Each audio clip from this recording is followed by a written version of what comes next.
So, JoJo has a bit of an interesting relationship with color. Araki's own illustrations and paintings are absolute masterworks. They use color in so many interesting and beautiful ways. They're on a whole nother level compared to even some of his most acclaimed contemporaries, to the degree that I find myself constantly returning to them in order to learn. Meanwhile, David Productions' animated series features a dynamic and effective coloring style that flows with the moment-to-moment emotions of any given scene. But the lackluster portion of JoJo Color Identity has ended up being the official colorization of the manga produced by Shueisha under the JoJo's Bizarre Adventure digital brand release. Had this been any other series, I don't think I would be so caught up in the colored manga not being up to snuff. Honestly, it's kind of par for the course when it comes to colored adaptations of manga. It's a problem precisely because it has the potential to be much greater than it is, and because David Productions and Araki set the bar so high when it comes to JoJo's color identity that the Shueisha colored manga's issues are all that much more jarring. When you see a page like this, and then immediately the next page looks like this, it's incredibly noticeable, even if you're not familiar with why it looks so different. But I want to be fair here. It simply is not reasonable to expect the level of production value necessary for the whole colored manga to look as good as Araki's individual illustrations and colored pages. It's especially not reasonable to expect that they match your favorite fan-produced colorization, because yeah, over the years I've seen no end to the number of creative and stunning adaptations of Araki's manga. There's a JoJo fan coloring project called Chromaverse, and it's full of an absolutely stunning number of beautiful interpretations of the world of JoJo. Many of the pieces I'm showing you here come from that project. But the project primarily serves as an art gallery, showing the styles of many different artists viewed through the lens of JoJo. It's not a consistent and fluid read like the colored manga is, and colorizing a mangaka's life work is no small feat. So, as noticeable a quality shift as this particular example is, I don't really have a huge problem with it. Honestly, this is the part of the colored manga that I really do like quite a bit and think works well. It does do the job, for the most part. But as a consequence of their nature, being essentially the original monochrome release with additional colorization, this adaptation tends to end up being what the general audience starts associating with the JoJo manga, rather than Araki's original monochrome release.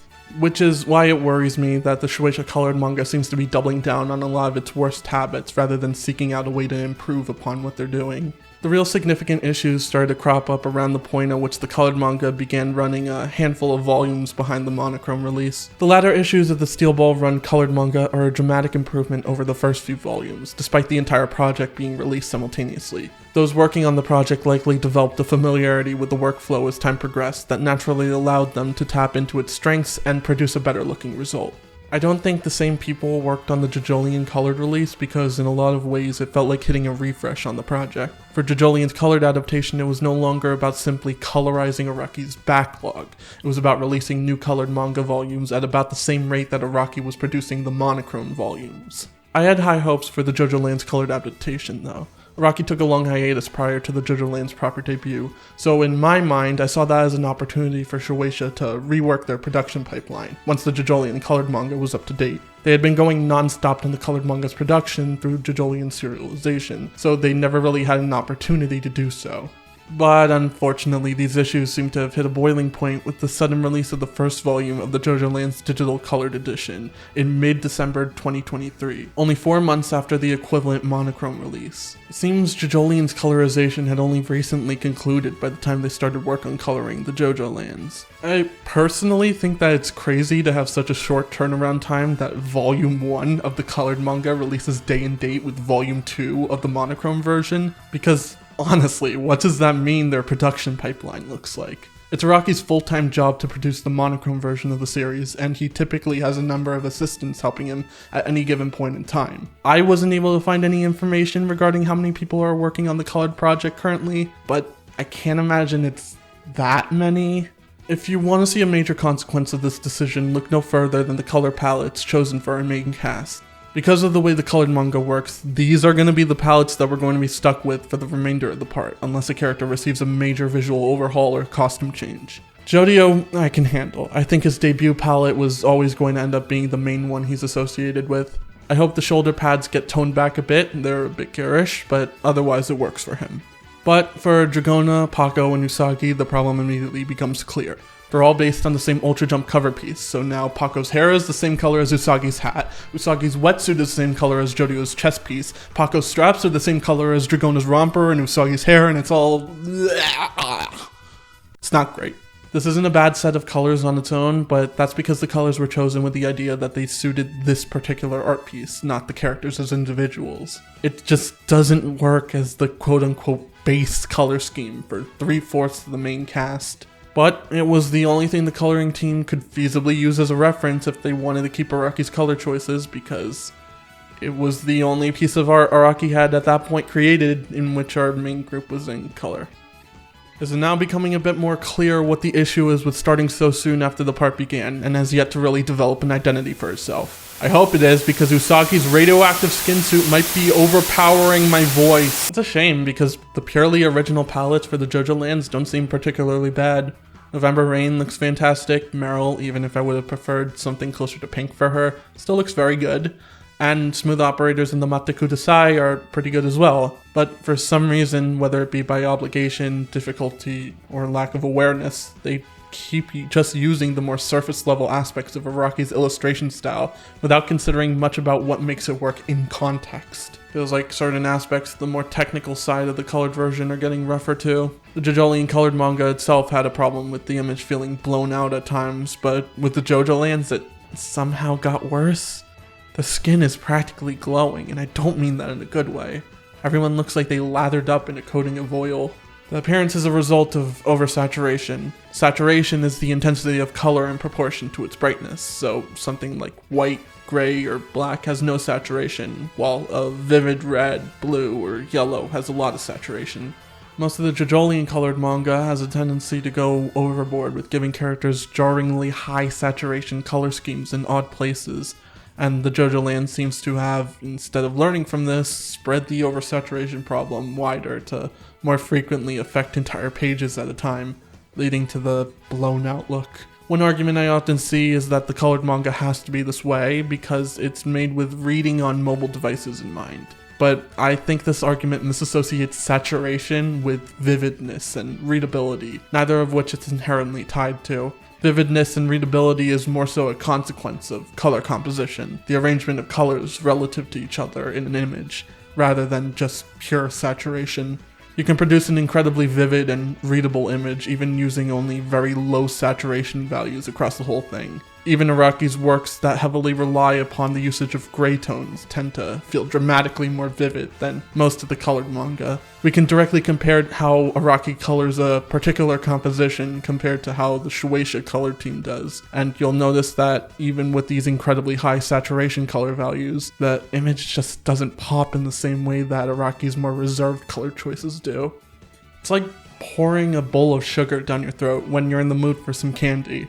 Yes, they generally consist of the same things, but the arrangement is pivotal, and you might want to consider adding a few more ingredients to that. I think the biggest argument against the colored manga needing these hypersaturated values is ironically the colored manga itself, which in my opinion peaked in quality towards the end of the Steel Ball run. Because Steel Ball run was a western, it was necessary to rein the saturation back a bit, so as to get something resembling the color grading of the cowboy flicks that served as Steel Ball run's primary inspiration. So what resulted felt like a more mindful and deliberate choice in color composition. In art, it's all about making meaningful choices that properly convey information to the reader in interesting ways. The hypersaturation looks amateurish because aside from the fact that it feels incredibly fake and digital, most amateurs, when they go to select a color, aren't going to be thinking about how that particular shade or hue is going to impact the work's relationship with the rest of the piece. They're going to think, apples are bright red, so I should choose the reddest red I can find so that it looks like an apple. And that's it. If you feel a twinge of past or current embarrassment from hearing that, don't worry, we've all been there at some point. It's interesting because I do think the Shueisha colored team on some level is aware of the fact that their work isn't really taking full advantage of color in the way that is expected of a piece of JoJo media. Back in the first handful of parts, they stuck mostly to rigid, consistent color palettes the whole way through the part, only adding these flashes of color to empty backdrops and action scenes. But nowadays, you'll see some dramatic shifts in color given to a scene. I believe it's likely that at some point around the part 3 or part 4 animation, where the general consensus seemed to move away from the dramatic color shifts being a cool, stylistic element of the show that reflected the way that Araki colors things into being a core part of the series' identity. They started to realize that it might be potentially disappointing if the manga didn't do something similar for people coming over from the show. So they've been trying to force their square-shaped workflow into this circular stylistic process. I think I've made it clear what my issues are so far, so let's try to get a bit constructive.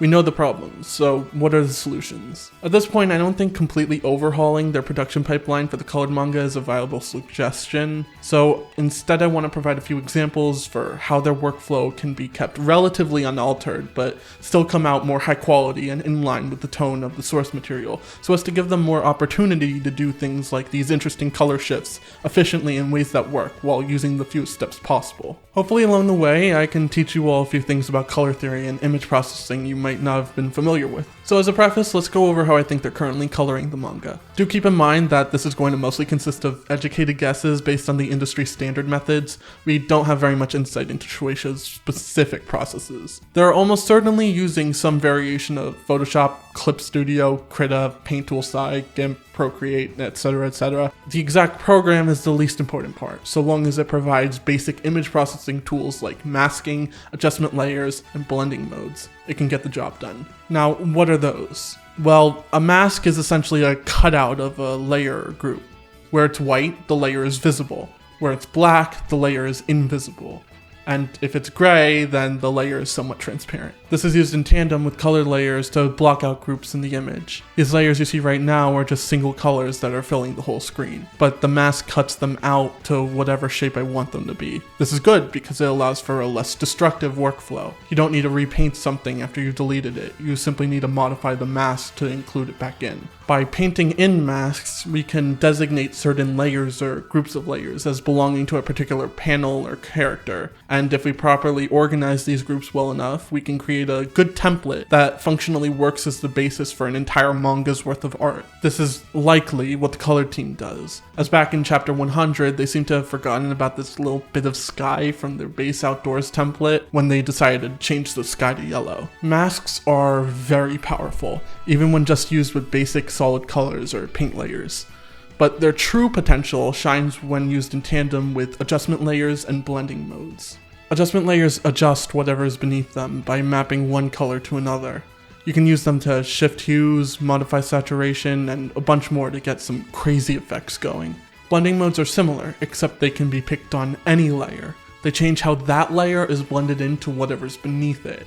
Each blending mode performs a different mathematical calculation when blending the layer. If you want a simplified explanation as to what each group does, these modes just use color as is, these modes pick the darker color, these modes pick the lighter color, these modes both lighten and darken in order to produce contrast, and these modes have weird comparative functions. Oh, and these modes set the particular value that they're named after.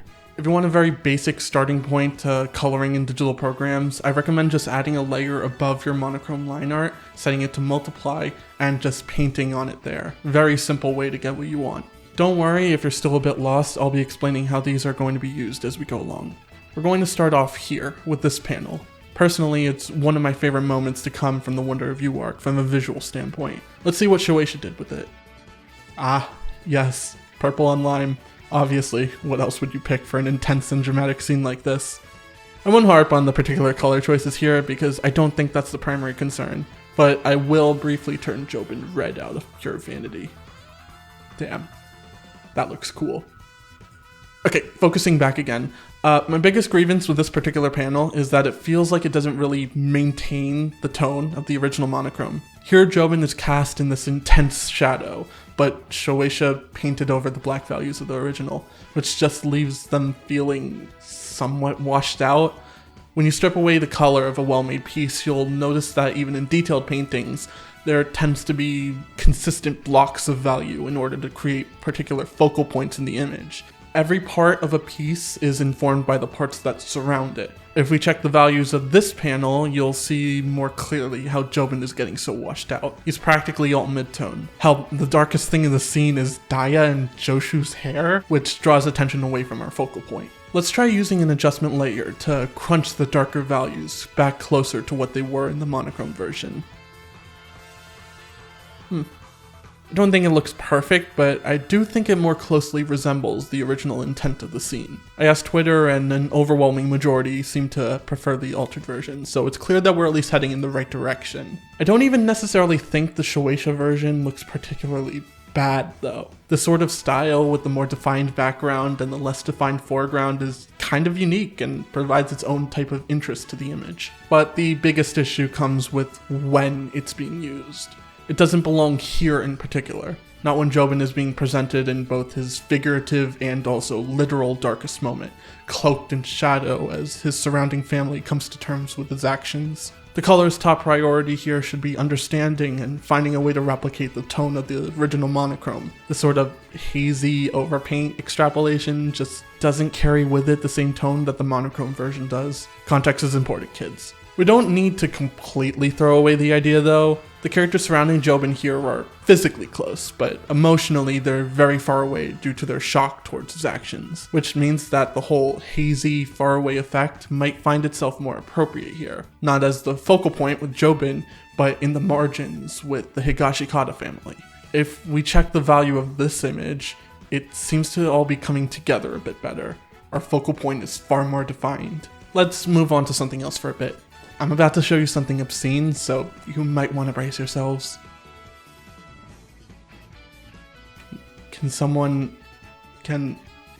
Yeah, there we go. Okay, Toru. I seriously don't know what they were thinking when it comes to this palette. There are a few issues. First of all, those pants are just about the loudest color decision in the entire history of the colored manga, made even louder by how much the green vine decal emphasizes the color. Second is his little hair swirl thing. It's pure white in the monochrome version, which makes it pop and stand out as a prominent design feature. But in the colored version, it's so close to the tone of the rest of the hair that it just ends up looking like really bad shading. Finally is his sleeves. In the monochrome version, they're made incredibly distinct from the main body of the shirt torso, so I feel like blending it in and making it all one color kind of causes the whole design to be a bit top-heavy. Perhaps it would have been more balanced had the sleeves been given the same color as the pant legs. Hell, if they're insistent on a majority of the character being purple, swap the colors of the pants and the sleeves. And even then, I don't really love it. Honestly, Toru's a character who works far better with a more reserved color scheme to juxtapose the strangeness of his attire. The loud, in-your-face nature of everything here feels antithetical to what he represents. But to even consider a palette like that, some restraint needs to be exercised. It's funny because the recent drop of Toru in All-Star Battle R kind of reinforces a lot of what I'm talking about. Like this particular palette, the red one. It's based on this volume cover by Araki, but it looks very different for very similar reasons to why the colored manga does. It replicates the surface level color scheme without matching many of the considerations that made it look good in the first place. Not to bully All-Star Battle R though, it's more of a technical limitation than an artistic failing. It's like that due to the way the game mimics Araki's shading style by abusing the Fresnel effect. I'd love to be able to talk more about how a lot of these different concepts can be applied to video game rendering one of these days, but that's a topic for another time. For our last case, we'll be returning to the previously mentioned Chapter 100 cover. I want to see how significant an improvement we can make in just 3 quick changes by asking, what exactly does this image need? When looking at it, what immediately throws me off is that it feels discordant. A lot of random colors are being thrown around that don't really work together in any cohesive way. I only see 2 exceptions. The first is the shades of purple found on Rai's suit, the leaves on the trees in the back, and the wheat. The second is this green trim found on Rai and Gabby's clothes. So here's what we're going to do. We're going to keep these purple and green values because they're relatively harmonious, but the pink Gappy or the blue grass needs to change. They're causing a lot of visual clutter without providing anything significant of value. I'm choosing to give Gappy a blue value for her suit, similar to that of the grass. That way the foreground has its own distinct color range that sets it apart from the yellow of the sky. The next issue is our old friend, oversaturation. The image is too blown out because it has consistently high saturation across its entirety. There are 2 solutions. We can either choose to incorporate some groups of variants, or just tone the saturation of the whole thing back a bit. I chose to just tone the whole thing back a bit since it was the quicker option. I think now it has a more earthy tone, suitable for the outdoors environment it takes place in. It's not a realistic depiction of a landscape, but it should at least convey that it is a landscape. Last up is the sky. Something about it just being a flat color does not work here. If you ever really looked up at the sky, even on a cloudless day, you'll notice that there's a gradation of color. It's never just a single value. Some of you might take issue with this being considered a problem. After all, across Araki's art, especially in JoJolian, he'll often use a completely flat colored sky and it still looks gorgeous. But the reason it works there and not here is that Araki is good at keeping a consistent level of detail across the entire backdrop. In Araki's colored illustrations, the ground closer to the viewer isn't significantly more detailed than the sky is, even when we're obviously looking at grass like we are here. This particular cover is not set up to work well with the flat colored sky. Otherwise, the piece ends up being too bottom heavy. In the monochrome version of this page, the sky serves as the negative, empty space of the image to contrast with the ground and the characters, which work as a single block of positive, occupied space. So the ground is drawn to be very detailed. If we were coloring this from scratch, we could choose to group the colors of the positive space more strongly to keep the relationship intact, but that's not an option right now, so our only real solution is to provide the sky with a bit more detail to compensate. Even then, I won't do a significant change. We're just going to make it a very simple, subtle gradient that's close in color to the original. If this were being done from scratch, I think it'd be worth digitally painting in the gradation.